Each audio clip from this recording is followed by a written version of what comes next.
আসসালামু আলাইকুম।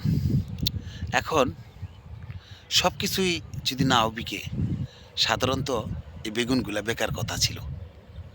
এই বেগুনগুলো এখন তেমন ভালো দামে বিক্রি হচ্ছে না ভাই। ২ টা বেগুনে ১ কেজি প্রায়। পুরো ১ কেজি ২ টা বেগুনে। অথচ এই বেগুনও এখন কম বিকে। ৳১০ ৳১২ কেজি। এই যদি হয় দেশের এই অবস্থায় এত ধস নেমেছে কাঁচামালের, সবজি শাকের প্রতি, কি করব? সবাই দোয়া রাখবেন আমাদের প্রতি। আমরা যেন এই ধরনের বেগুনগুলা একটু ভালো দামে বিক্রি করতে পারি। তবে আমরা বলতেছি যে ঢাকার মানুষ আসলে খায় কিনা? যদি খায় তাহলে এত কম যাবে কেন? এত সস্তা হবে কেন?